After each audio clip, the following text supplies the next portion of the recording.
Bonjour à tous, je suis à Monaco au chef au pluriel World Summit, autrement dit le sommet mondial des chefs à Monaco. C'est vrai que depuis ce matin, j'y suis, je vois beaucoup de cols bleu, blanc, rouge. Il y a des mofs, ouais. Il y a des grandes stars de la gastronomie qui sont là, j'en ai croisé quelques-uns.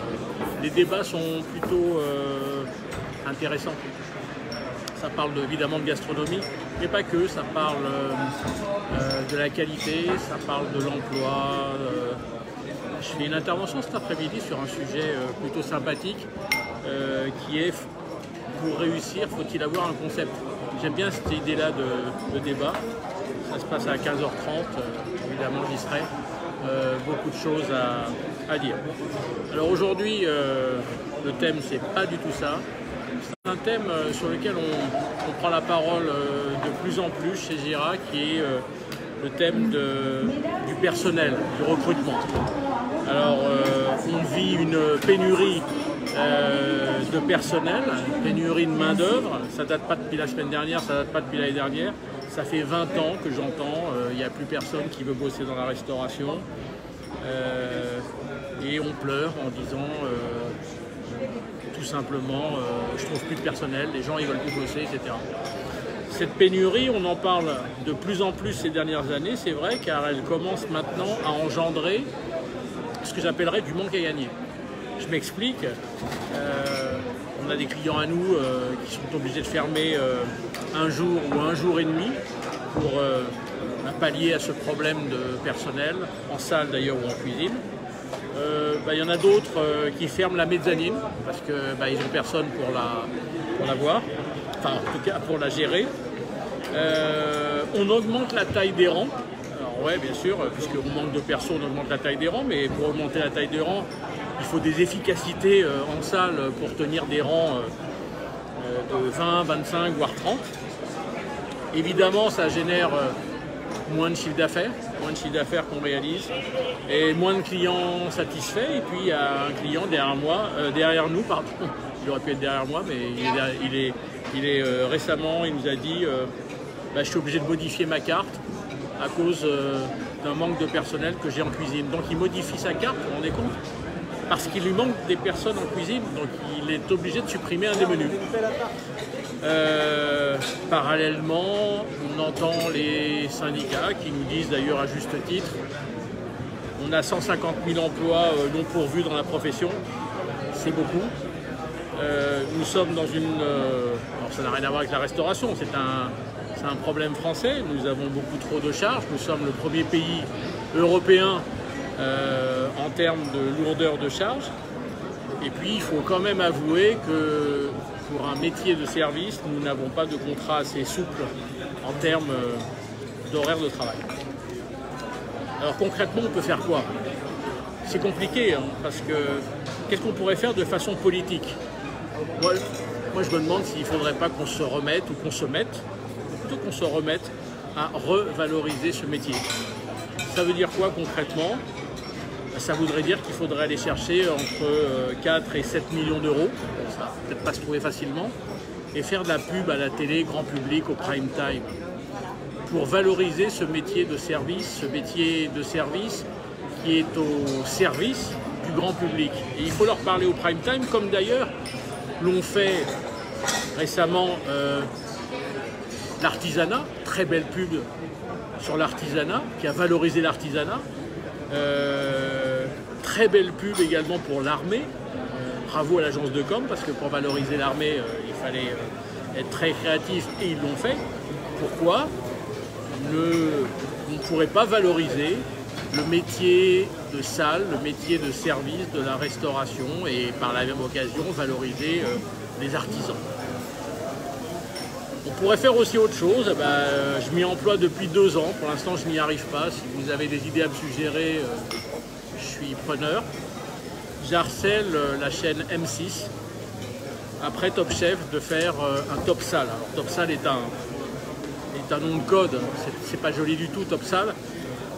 Je leur dis, est-ce qu'après avoir valorisé les métiers de la cuisine, on ne pourrait pas, auprès du grand public, valoriser les métiers de la salle? Alors, ils ne m'ont pas répondu non et ils ne m'ont pas répondu oui. Alors, c'est pas que c'est des Normands, mais à juste titre, ils me disent c'est une excellente idée, mais on organisera Topsail à une seule condition, c'est que tu me trouves l'angle grand public. Ben oui, ils sont au prime time. Ils ne veulent pas que ce Topsail soit organisé sur des techniques de service. Ils veulent que ce Topsail soit organisé sur la bienveillance, le service, l'amabilité, le sourire, la suggestion au niveau de la carte, la prise de commande, enfin bref, des choses qui touchent le grand public. Et ça les touche tous. Les Français sont tous touchés par ces séquences de service. Alors je ne me démoralise pas, je sens que je vais y arriver, mais il faut que je continue à chercher l'angle. Un angle grand public qui les passionnera et qui les touchera. Et je pense que le jour où M6 fera un Topsail, là ça va déclencher énormément de choses, aussi bien dans les écoles hôtelières qu'au niveau du grand public, qu'au niveau des gens qui vont vouloir venir ou revenir dans les salles de restaurant. Et puis de façon plus concrète, moi je me pose toujours la question, qu'est-ce qu'on préfère ? Dans la salle, je parle, avoir quelqu'un qui connaît les techniques de service sur le bout des doigts, qui sait porter 5 assiettes en faisant la tronche, ou quelqu'un qui ne sait porter que 2 assiettes, qui ne sait pas s'il faut desservir ou servir par la droite ou par la gauche, je ne sais jamais, et qui ne porte que 2 assiettes, et qui a la banane, qui éprouve du plaisir à faire plaisir, et qui est véritablement au service d'un client. Mon choix, il est vite fait. Donc je me dis,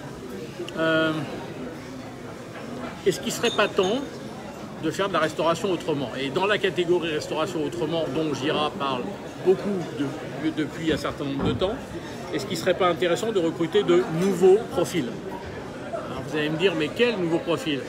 Eh bien, McDo, ça fait 35 ans qu'ils sont en France, ils font travailler des étudiants, ok? Mais pourquoi on ne ferait pas travailler des femmes au foyer? Pourquoi on ne ferait pas travailler des retraités?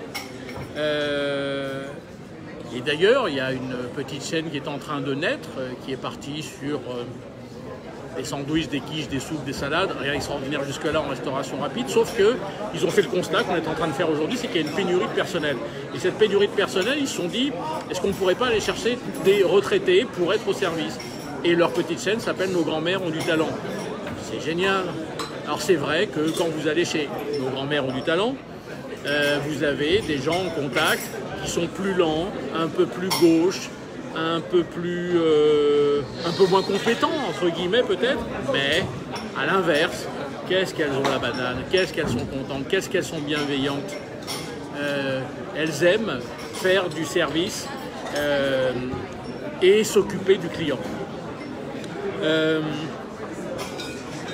Et on peut faire la même chose, je vous dis, avec des femmes au foyer. On l'a fait avec un de nos clients, on a fait appel à des mairies et on leur a dit, est-ce que vous pouvez faire un appel à vos ressortissants en leur disant, on aurait besoin de main-d'œuvre. Alors c'est clair que aussi bien les retraités que les femmes au foyer ou que les étudiants, il faut qu'on renverse la façon de les faire bosser. Je m'explique. Il faut qu'on applique la technique, encore une fois, qu'applique McDo depuis près de 30 ans. Il dit aux étudiants, dis-moi quand tu veux bosser, dis-moi combien d'heures par semaine tu veux bosser, et dis-moi à quel moment de la semaine tu veux bosser. Et en fin de compte, c'est l'employeur qui se met à la disposition d'un employé et non pas le contraire. Alors certains me disent, ouais d'accord, alors au lieu d'avoir 8 lignes de frais de personnel, je vais en avoir 14 ou 20 avec des contrats plus courts en temps. Oui, c'est peut-être ça la façon de faire aujourd'hui travailler dans la restauration. Quand ils veulent, on a le problème de la coupure. Plus personne veut bosser en coupure. Mais c'est normal parce que nos rythmes de vie ont changé. Et quelqu'un qui travaille en coupure pendant 2 heures, peut-être pas plus que ça, pendant 3-4 heures, il va où? Il fait quoi? Si j'habite pas très très près du restaurant, la coupure ne m'intéresse pas. Et qu'est-ce que je fais pendant ce temps-là? Donc il faut qu'on trouve aujourd'hui d'autres solutions. Et il y en a qui ont trouvé les solutions. J'expliquais ce matin dans une petite conférence table ronde sur le personnel. Il y a des nouvelles générations de restaurateurs que vous connaissez qui sortent des écoles de commerce. Alors les Subdeco, les écoles d'ingénieurs même, les HEC et autres. Et j'ai vu chez eux une façon de manager et de rémunérer que je trouve très intelligente.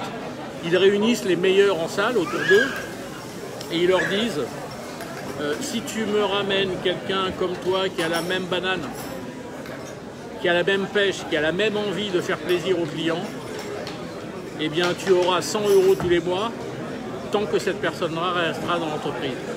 Et concrètement, ça veut dire quoi ça? Ça veut dire que ces gens-là renversent la pyramide de management, auto-responsabilisent leurs équipiers, leurs salariés, leur personnel, appelez ça comme vous voulez. Et croyez-moi que quand vous dites à quelqu'un tu as 100 € tous les mois tant que lui restera dans l'entreprise, croyez-moi qu'on sait tout de suite ce qu'il faut faire pour avoir mes 100 € tous les mois pendant très très longtemps. Autrement dit, j'ai rencontré une des filles qui travaille dans ce groupe-là il n'y a pas longtemps, elle a 8 personnes autour d'elle qu'elle coach, qu'elle manage et qu'elle fait en sorte qu'ils restent dans l'entreprise et qui bossent comme il faut bosser dans l'entreprise. Et je trouve ça génial dans la catégorie de faire de la restauration autrement.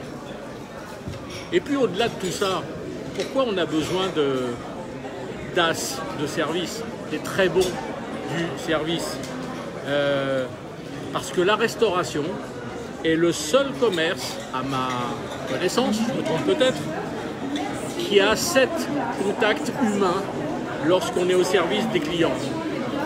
Tous les autres commerces ont 2 contacts. Vous rentrez dans une pharmacie, je veux ça, je paye. Vous rentrez dans une librairie, je veux ça, je paye. Vous rentrez dans une boulangerie, je veux ça, je paye. Dans la restauration, il y a 7 contacts avec le personnel qui en font un métier extrêmement complexe au niveau du service. Vous avez l'arrivée physique. C'est énorme comme première impression, premier contact. La prise en charge immédiate, faire comprendre au client que je l'ai vu et que je vais le prendre en charge. 2, je le place à une table. Et quand je le place à une table, je ne lui balance pas les cartes sur la table ou je ne lui donne pas les cartes uniquement. Je dis toujours placement premier mot pour lui dire quelque chose. Très différent de est-ce que vous prendrez l'apéritif, des trucs où la plupart du temps la réponse est non. Troisième phase, troisième étape, la prise de commande. Alors, cette prise de commande, moi je trouve qu'on est devenu vraiment pas bon sur cette prise de commande. On arrive à la table en disant vous avez choisi? Mon Dieu, depuis quand on demande au client? Depuis quand on dit au client monsieur le client, c'est à vous d'acheter. C'est à nous de lui vendre la carte. C'est pas à lui d'acheter. Et d'ailleurs, la plupart du temps, quand on lui dit est-ce que vous avez choisi, la plupart du temps c'est non parce qu'on est en train de papoter et qu'on n'a pas eu le temps, etc. Et ça irrite d'ailleurs la personne qu'il faut revenir, etc. Bref. Arrivée de la prestation alimentaire, 4e étape et pas des moindres, on pourrait dire quelque chose. Alors bien sûr, on entend des bonnes dégustations, bons moments, tout ça. Ouais. Je ne sais pas si on ne pourrait pas dire autre chose. En tout cas, si on dit ça, ça serait bien de le dire naturellement, de le dire sincèrement, ce qui n'est pas toujours le cas. Ensuite, il y a une autre étape qui est la deuxième prise de commande. Ce que j'appelle la deuxième prise de commande, c'est à la fin du repas, dessert, café, etc. Et alors là, je trouve qu'on est vraiment mauvais parce qu'on entend la plupart du temps vous voulez la carte des desserts? On ne demande pas à un client s'il veut la carte des desserts, il y a un truc qui ne va pas. J'ai même entendu pas de dessert, pas de café. Bah, je lui ai dit bah non, donne-nous l'addition, on s'en va, quoi. Non, je pense qu'on ne peut pas poser des questions comme ça au consommateur. La moindre des choses, c'est de lui vendre quelque chose. Alors je sais bien que les chariots de dessert ont disparu, je sais bien que, ok, d'accord, pas de problème, mais je pars du principe qu'on vendra ce que l'on montre. Sans ramener le chariot de dessert, pourquoi on ne viendrait pas à la fin du repas, d'ailleurs sans rien demander à qui que ce soit, d'ailleurs avec un joli plateau, 3-4 pâtisseries et dire qu'est-ce qui vous ferait plaisir pour terminer ce repas. Si vous en faites craquer un à la table, toute la table craque, et ça c'est du service. Et j'ai vu dans un restaurant plutôt célèbre, un groupe qui est mené par des HEC qui ont entendu effectivement qu'il fallait montrer pour vendre. À la fin du repas, alors eux ils ne vous demandent pas si vous voulez carte des desserts parce que je ne sais même pas s'ils en ont une d'ailleurs. Ils n'arrivent pas avec un plateau de pâtisserie en disant qu'est-ce qui vous ferait plaisir. Ils arrivent tout simplement avec un super beau plat de tiramisu et ils vous disent combien je t'en mets. Alors rendez compte, l'approche, c'est même pas une question, c'est combien je t'en mets, c'est-à-dire qu'est-ce qui te ferait plaisir. Alors certains me disent oui, mais selon la quantité de tiramisu qu'il va prendre, comment je vais faire pour tarifer. Franchement, on s'en fout, on s'en fout. On est là pour faire plaisir aux clients et qu'ils prennent un petit morceau de tiramisu ou un gros morceau de tiramisu, il ne va pas vous prendre le plat entier. Et puis, il y a l'addition. L'addition, c'est la dernière, avant-dernière étape. C'est un moment clé du contact avec le client qui va se digitaliser demain parce qu'on ne paiera plus ni avec une carte bleue, ni avec des tickets restaurants, ni avec des chèques. Bon, je ne savais pas que ça existait encore, il y en a qui le sortent encore. Non, je pense qu'on va digitaliser cette séquence, on va payer avec notre téléphone, qui sera un instrument de paiement. Et puis, la dernière étape, c'est le départ du restaurant. Le départ du restaurant est un moment clé. Il y a tellement de restaurants où on s'en va, où personne nous salue. Il y a tellement de restaurants où on s'en va, où il ne se passe rien, que c'est catastrophique. C'est le dernier contact, la moindre des choses. Je sais pas, c'est que dès qu'on voit quelqu'un partir, qu'il y en a un de nous qui se détache immédiatement pour aller le saluer, pour lui dire un petit mot, pour lui dire bonne soirée, à bientôt, j'espère qu'on vous revoit bientôt, ou évidemment lui demander si tout s'est bien passé, quoique ça il vaudrait mieux le demander avant le départ. En tout cas, ne pas prononcer une phrase catastrophique qu'on entend de plus en plus souvent à la sortie d'un restaurant. Ça a été, mais qui est lancé comme ça, d'ailleurs sans se soucier trop de la réponse du client. D'ailleurs, on forme les gens à dire ces phrases toutes faites, mais on ne les forme pas à l'éventualité d'une réponse négative à cette question. Bref, on est passé là sur 7 contacts, sans parler de 8e ou 9e contact qu'il aurait fallu créer. Je reviens des États-Unis il y a quelques mois où j'ai été frappé parce qu'entre le moment où le plat principal arrive et le moment où on va peut-être nous reprendre une commande de dessert ou de café, il y a une règle, c'est qu'il faut revenir 3 fois à la table. Une fois pour savoir si la cuisson vous plaît, si la quantité vous plaît, si tout va bien, etc. Une deuxième fois pour essayer de vous vendre quelque chose de supplémentaire. Ça peut être une boisson, ça peut être une garniture, ça peut être un petit truc en plus, etc. Et une troisième fois, effectivement, pour demander si on en veut un peu plus. C'est une question de à volonté, et là il parle des légumes. Donc vous voyez, on est sur 7 à 9 contacts qui sont très très différents des 2 contacts qu'on a dans les commerces. Donc c'est un métier extrêmement difficile. Et puis, je me suis aperçu de quelque chose il n'y a pas très très longtemps. J'étais dans une salle de restaurant d'un de nos clients, et puis je déjeunais chez lui et j'attendais qu'on se voit pour travailler toute l'après-midi avec eux. Et je me suis dit, mais au fait, ce que je vois là, le service, est-ce que, en fait, ce n'est pas tout simplement une pièce de théâtre à laquelle je suis en train d'assister? Mais bien sûr que oui. Et comment je pourrais vous dire, une séquence de cinéma. Le cinéma n'a rien à voir avec le théâtre. Je vous explique, et vous le savez très bien. Si je joue une scène au cinéma devant une caméra et que je la joue mal, le metteur en scène va me la refaire faire 20 fois s'il le faut, jusqu'à ce que je la fasse correctement. Quand vous êtes sur une scène de théâtre, autrement dit, on a affaire à un comédien. Si je me loupe, je me loupe. Et là, c'est très très compliqué, parce que j'ai pas le droit à l'erreur. Le public est là, et en plus, il est divers, ce public, et je peux avoir un trou de mémoire, je peux me tromper dans mon dialogue, je peux me tromper, etc. Et je peux avoir, effectivement. Et ça me rappelle aux États-Unis beaucoup de restaurants à l'office, en cuisine, avant de rentrer en salle. Il y a toujours une phrase qui est au-dessus de la porte, souriez, vous entrez en scène. Et bien sûr qu'on rentre en scène. Alors voyant cela, j'ai eu une petite idée qui vaut ce qu'elle vaut. C'est que je me suis aperçu que, en fin de compte, puisque c'est une pièce de théâtre, quelles sont les valeurs qu'il faut qu'on apprenne, les choses qu'il faut qu'on apprenne pour la jouer le plus correctement, cette pièce. Et je me suis approché de comédiens et je leur ai dit c'est quoi votre entretien, de quelle manière vous vous auto-formez? Et ils m'ont dit mais nous on se forme qu'à une seule chose, à part l'addiction, etc. On se forme à l'improvisation. Et je lui ai dit mais c'est ça qui est génial. Et j'ai appelé, je ne sais pas si vous connaissez cette ligue, la ligue d'improvisation, et je leur ai dit j'aurais besoin de vous pour venir intervenir dans les salles de restaurant auprès de mes clients. auprès des équipes en contact direct avec le client. Ils étaient très étonnés de ma démarche et ils sont venus, on l'a fait avec un de nos clients, passer 2 heures avec des équipes de salle pour leur apprendre une seule chose, pas comment on porte des assiettes, pas comment on tient un rang, pas comment on accueille les clients, uniquement les techniques, les trucs et astuces pour improviser. Mais bien sûr qu'il faut qu'on apprenne ça dans les salles parce que les 20, 40 ou 200 personnes que j'ai dans la salle sont tous très différents. C'est à moi d'improviser en salle pour bien faire mon service. Donc l'improvisation, ça me paraît très intéressant, sachant que, je le répète, le service, qui dure 1h30, 2 heures moins le quart, 2 heures au maximum, est effectivement une pièce de théâtre, où chaque personne a un rôle à jouer. Bref, vrai sujet, et puis je me demande si au niveau syndical, on ne devrait pas aller voir le ministère des Finances, pour leur demander quoi? Pour leur demander de baisser les charges. Ça, j'y crois pas. Mais après réflexion, je me demande si en 2009, quand on a eu l'abaissement du taux de TVA, on n'aurait pas dû demander l'abaissement de charges à la place de l'abaissement du taux de TVA. Ça nous aurait rendu beaucoup plus service.